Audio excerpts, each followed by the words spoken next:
Hi, I'm Tommy Schnurmacher, the host of Chosen for What, a podcast by the Foundation for Genocide Education.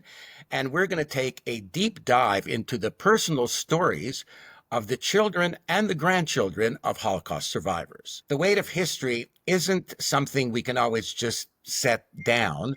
For many second generation Holocaust survivors, it shapes everything. It shapes how they see the world, how they raise their families, and also even how they deal with, how they process, how they navigate through moments of grief. My guest today is Monica Mendel, the daughter of a Hungarian child survivor and someone who has dedicated her career to serving the Jewish community in Montreal. She is deeply reflective about how her upbringing led her to this path and how recent events have stirred powerful, sometimes conflicting emotions. Today, Monica is going to share her personal journey through loss, identity, and the responsibility of keeping memory alive. Monica, welcome. Thank you so much for having me. I understand, Monica, that your mother passed away recently. I extend my condolences. Tell us a little about who who she was and what she was like.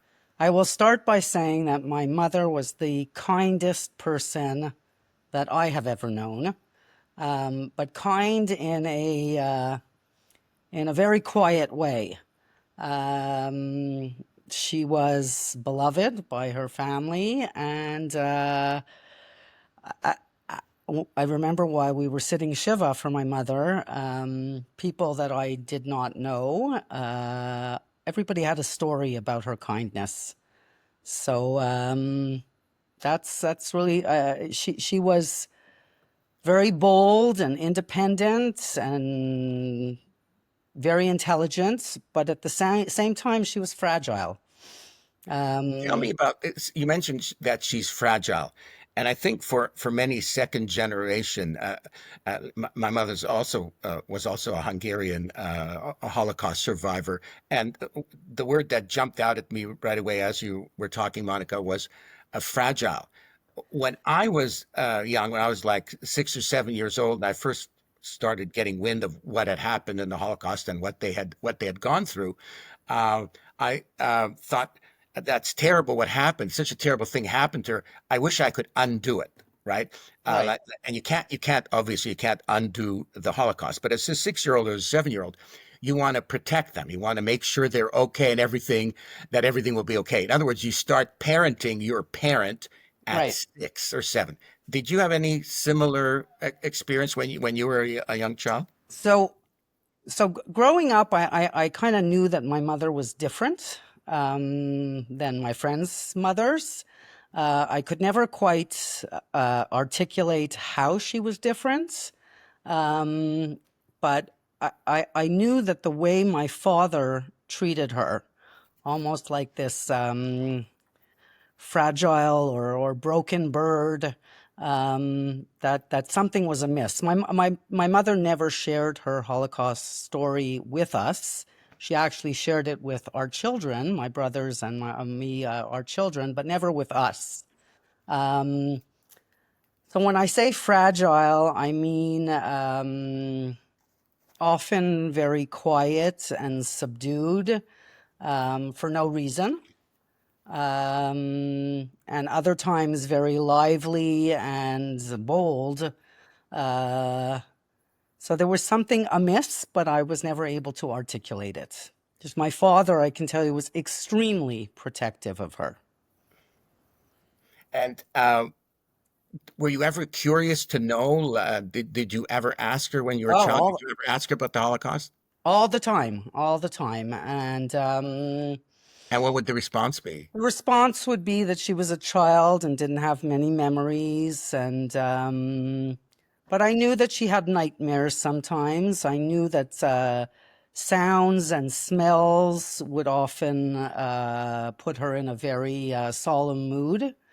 And then when my children became, of age in elementary school, when they had a project to do on the Holocaust or an interview to do, that my mother was quite forthcoming with them. I So, mean, I have heard. I was a madricha on the March of the Living about 10 years ago, and one of the survivors had said to me that it's quite common for survivors not to be able to speak about it with their children, but to be able to share with their grandchildren.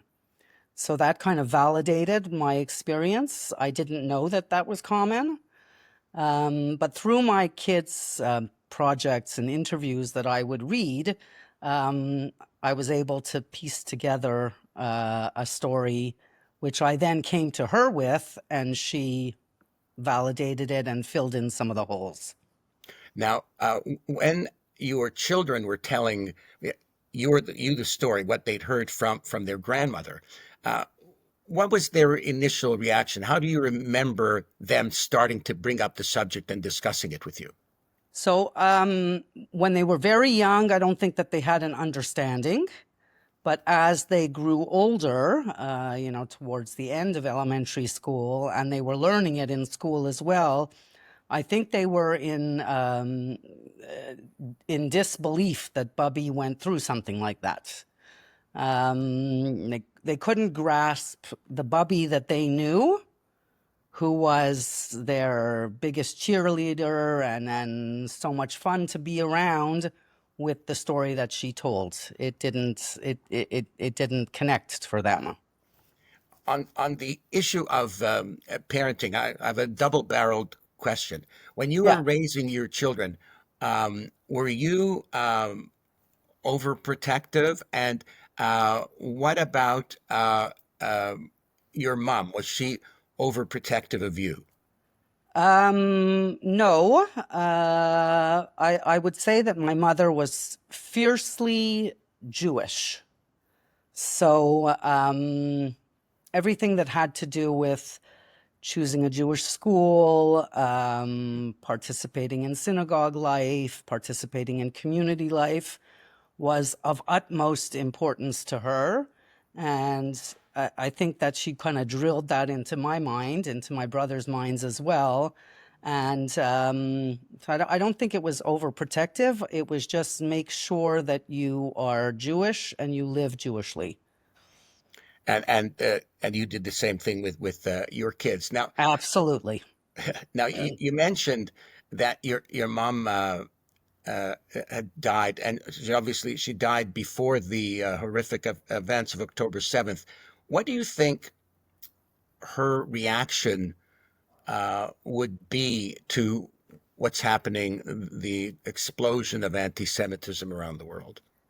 Um, I recently have said to a number of my friends that, as awful as it sounds, I am grateful that my mother passed before October 7th. It's horrific that I feel the same way. It's horrific, right? It's something so difficult for us even to I say, mean, it's but a we say it, horrible right? thing to say and to wish and to be grateful for. Yeah. But I really believe that had my mother been alive, that this would have been a horribly traumatic time for her.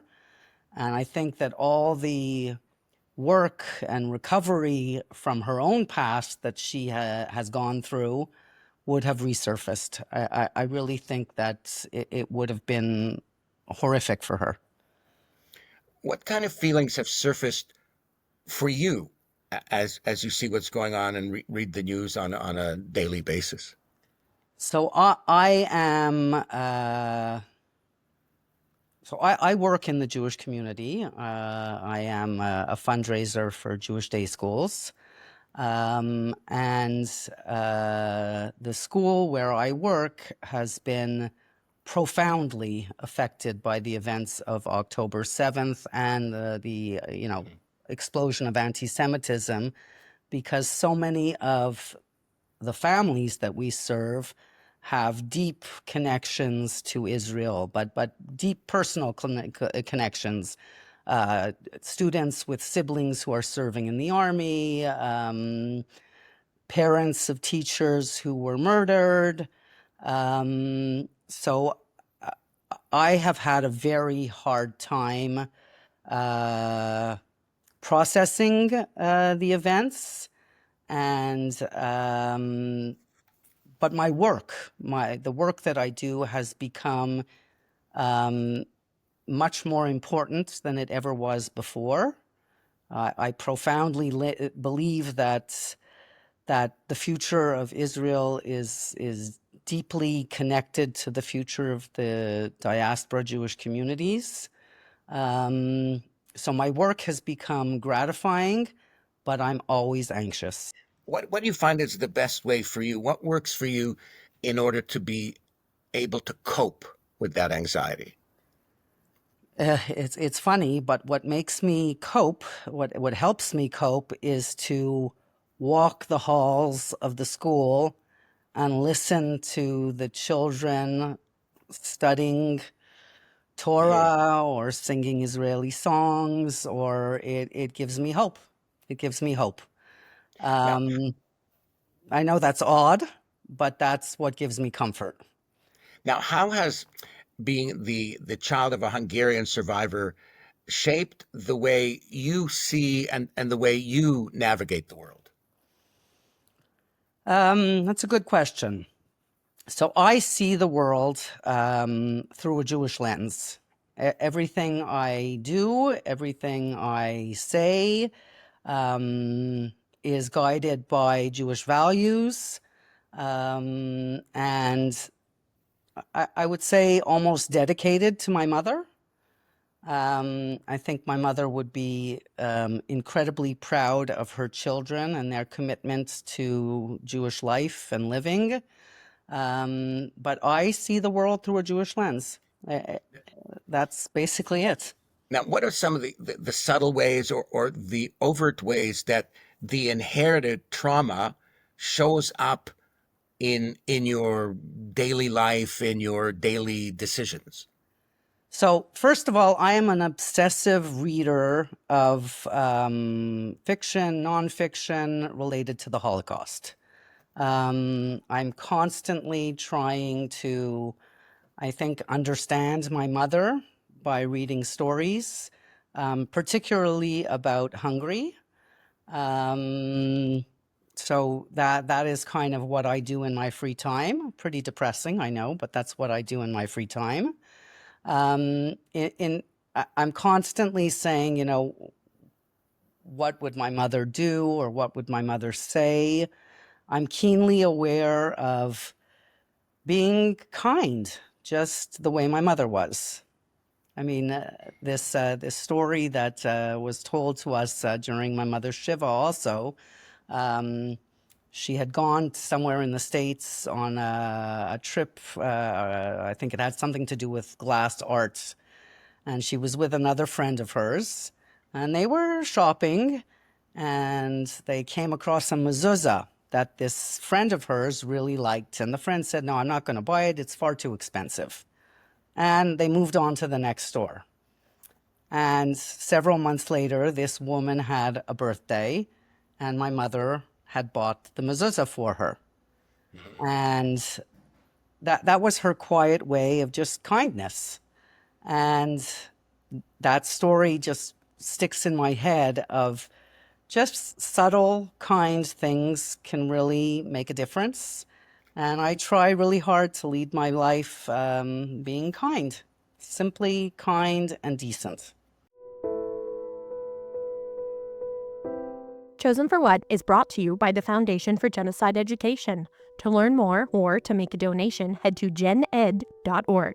You'll find the link in the show notes. And now, back to the podcast. You brought up the issue of the mezuzah and Hungary. I recall visiting Hungary around 20, 25 years ago and going into an antique shop and wow, all kinds of beautiful things and lots of Judaica in a non-Jewish Judaica store. So I said, Yeah. "Oh, that's interesting. This is interesting," and I'm all excited about buying it, and then I said, "Wait a second." It occurred to me, how did it get here? How did this little treasure get here? And one of the things they had was a Torah covering, right? That Right. had been torn and damaged. So you figure, like, what must have happened to that Torah covering and the people around it and the people who read from that Torah, etc. So then I didn't want to buy it. So I'm torn between I don't want to buy it and reward somebody who may have stolen it. On the other hand, I want to rescue it from this Right. antique store. And then what calmed me down, and I like your reaction to it, I thought to myself, you know what? Yes, it's horrendous that this beautiful object belonged to a Jewish family, was stolen from them, it ended up here. But I figured, you know what? At least the person who stole it has fallen on hard enough times that they had to go to the antique shop to Right. get rid Right. of it. You know, that's what gets to me. I also think it's like, even though we both descended from Hungarian Holocaust survivors, attitudes of Holocaust survivors are different. Attitudes of Hungarian Holocaust survivors are different. In the case, even in my family, my father would go back and visit Hungary quite often. He'd be reading the Hungarian papers, and my mother said, "What are you doing? What are you reading?" He says, "I'm reading about home." She says, "That's not home. This is home. Right. Honolulu is home." So, what was their take on your mom's take on going back to Hungary or not going back to Hungary? So for many, many years, my mother wanted nothing to do with Hungary. Yeah, my mother was the same. And I think it was 1986 or 87 that she did go back to Hungary with my father, and met with, I'm not sure if I would call them relatives, but people from her past. And this woman, Clary, I think her name was, had taken my mother and my father to a synagogue, which wasn't really a synagogue, it was more of an apartment, which she had been maintaining since the war. And they had a minyan, and my father got to read from the Torah. And they looked at the ark covering, the parochet, and they saw my mother's father's name, Wow. embroidered into the parochet. And she came home with this ark covering, and that ark covering has been part of every milestone simcha that our family has had since. So, it was, Talk about a continuation of history. yeah. Unbelievable. Yeah, it was at, my boys' brisses, my daughter's wedding. It's always been there, and my brother's simchas as well. So I think that going back to Hungary was very difficult for her. But I think that event kind of made it worthwhile. But that was a one-shot deal. She never had any desire to go back. My brother actually went to Hungary last year, and he was able to visit where she was born and the home that she lived in. And that was a very powerful moment for him. I think he understood and shared with me the poverty in which my mother was raised, the understanding of when the Germans came marching through and brought everyone to the courtyard. He saw the courtyard. He understood the. Right. I know it's silly, but like the geometry and the footsteps. Right, of course. You know, when I was going through Hungary like 25, 30 years ago in the Jewish quarter, I have to confess I was terrible. I hadn't done any real research about what had happened at that time. And it was like sort of a cloudy, rainy day, and I'm walking not far from the Dohain Templum in the old Jewish area around there. Yeah. And there's something I can't explain. I couldn't explain it. I said, didn't understand it. I just felt like a heaviness, like a dampness and a heaviness and a sadness and for no reason. Like, I'm like, why? Is it because the shape of the building? Nothing. Everywhere I walked and I had to leave. It was weighted down. And what it was afterwards when I read it is the amount of killing that had taken place in those Yeah. doorways and the horror. It seeps into the concrete. It seeps Yep. into the walls. That's very It's much what my still brother there. said. Same feeling. Same feeling. Yeah, like, it hangs there. It has, it's like a smog that never lifts. Now, Yeah. how aware are you, Monica, of potentially passing on uh, the intergenerational trauma, the anxiety to your children and to your grandchildren? Um, I think that my being a second generation of a Holocaust survivor, it defines who I am. But I think that I have succeeded in passing on the hope and the joy and the peoplehood of Judaism to my children and less the horror and persecution. I hope. I hope. Now, Um, I've being certainly made a conscious effort to do that. to do Now, that. for we're both second gen.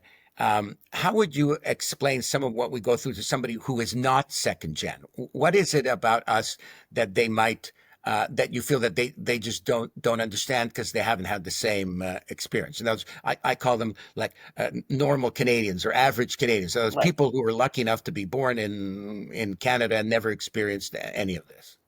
So two things jump to mind. The first is, I guess my obsession with family and that my kids be close to one another. And I know that's kind of motherhood and apple pie that you would say any family would be that way. But I No, think, actually, it's not mother and apple pie. You should congratulate yourself. My mom and her sister, who were Holocaust survivors, one insulted the other, and they didn't speak to each other for 20 years. So, really, what you're doing is a special thing. It's not for everybody. That family closeness, sometimes it's there, and unfortunately, sometimes it isn't. right. So that is probably my priority in life is to make sure that my kids remain always close as siblings, as friends, as supporters, as cheerleaders, on every level.